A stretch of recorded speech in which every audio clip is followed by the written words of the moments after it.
Bonjour, je suis Elhadj Ndongo Thioye et je suis dans Culture Livre.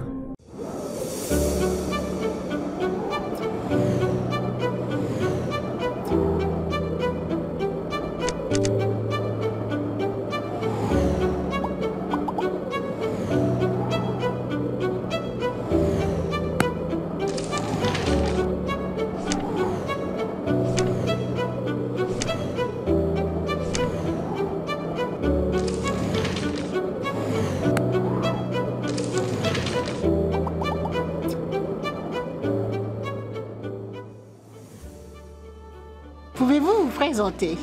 Oui, je m'appelle Elhadj Ndongo Thioye. Je suis auteur sénégalais avec 2 ouvrages. Je suis étudiant en thèse en sémiotique à l'université Limoges, en co-tutelle avec l'UGB. Comment êtes-vous arrivé à l'écriture? Oui, il m'est arrivé en un moment un peu compliqué de ma vie.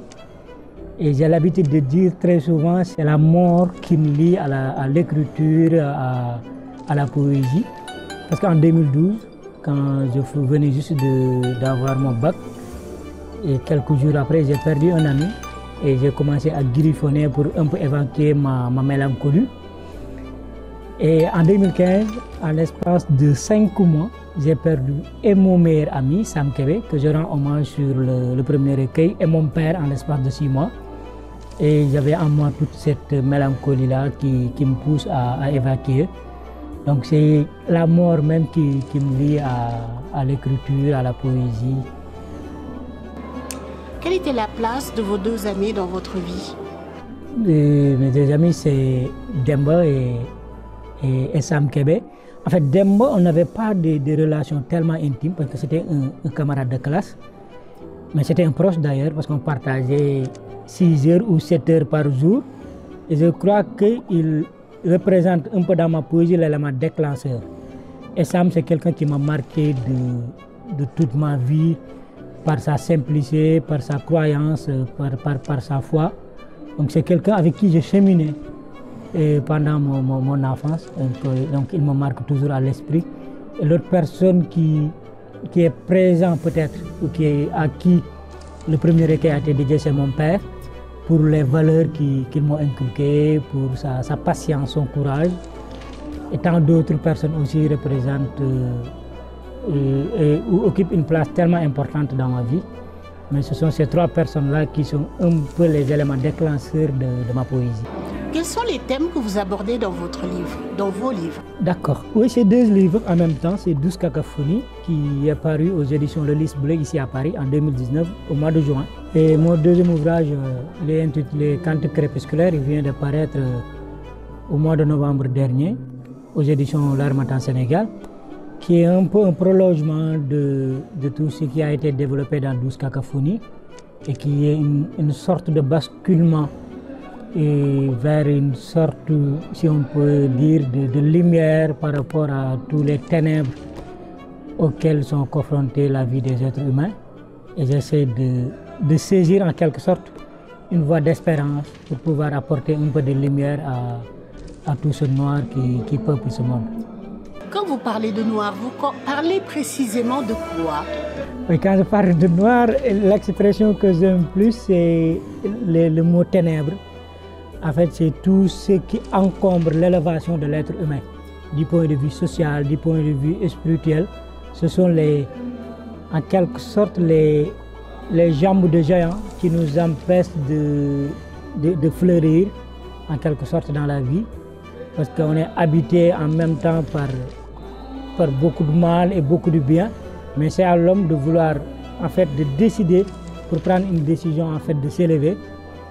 Et tout ce qui ne relève pas de la lumière, tout ce qui ne relève pas de l'humanité, tout ce qui ne relève pas du bien, et je le considère comme quelque chose assez ténébreux qui empêche à l'homme de s'envoler pour trouver sa vraie nature spirituelle, sa vraie nature sociale, sa vraie nature humaine.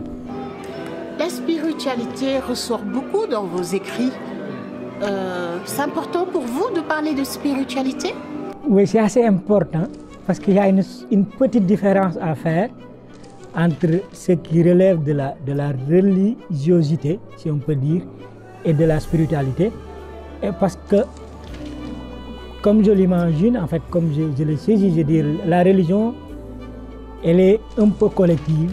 On dit, on est d'une confession telle, musulmane ou chrétienne, mais la spiritualité, en fait, à mon sens, c'est la pratique individuelle, le rapport intime que l'on a avec une sorte de divinité, une sorte d'élévation et une sorte d'un esprit supérieur que l'on appellerait Dieu. Et je crois que cette relation assez intime que j'appelle spiritualité, et la religion, c'est tout ce qui relève un peu de la collectivité.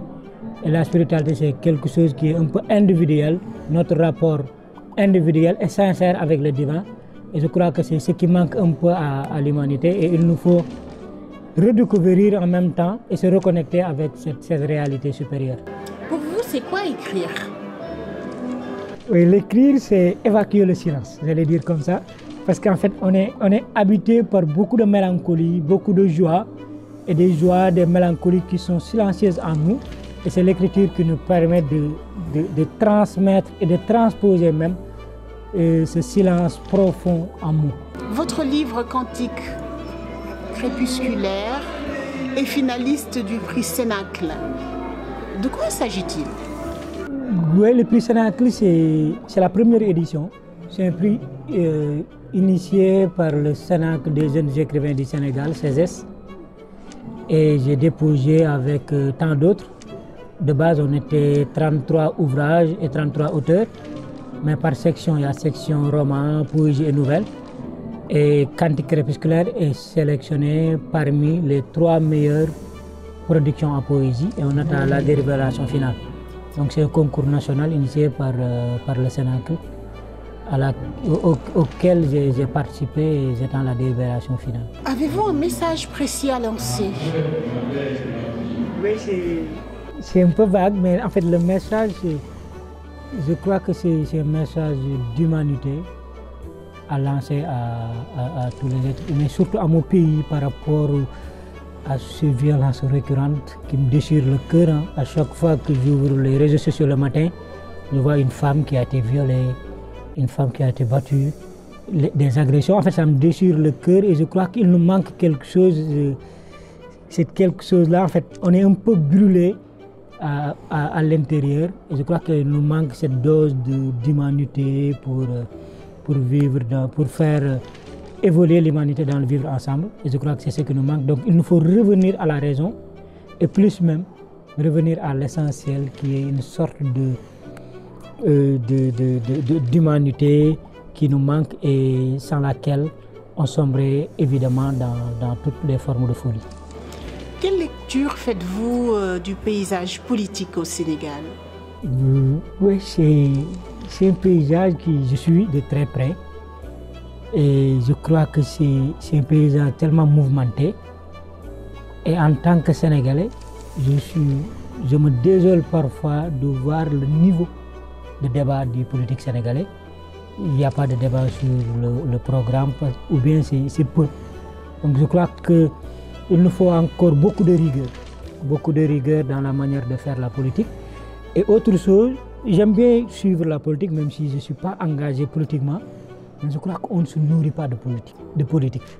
Donc il y a beaucoup de choses, des questions d'urgence concernant l'éducation, la santé et tant d'autres. Donc il nous faut nous focaliser un peu sur certaines questions et un peu parfois doubler nos élans égoïstes et de penser un peu le collectif. Et c'est un espace plein de verbes, quoi. Un espace plein de discours, parfois insensés, parfois plein d'ego. Et je crois qu'en tant que politiciens, s'ils continuent à faire ça, c'est parce qu'ils ne sont pas conscients de l'ampleur de leur mission, qui est de gérer la cité, de gérer les problèmes quotidiens des concitoyens et des citoyens sénégalais. C'est excellent. Est-ce que vous voulez dire? Merci beaucoup pour l'interview et pour toute l'élégance, pour la générosité aussi dont vous m'avez fait preuve à cette interview. Ouais, je suis très content de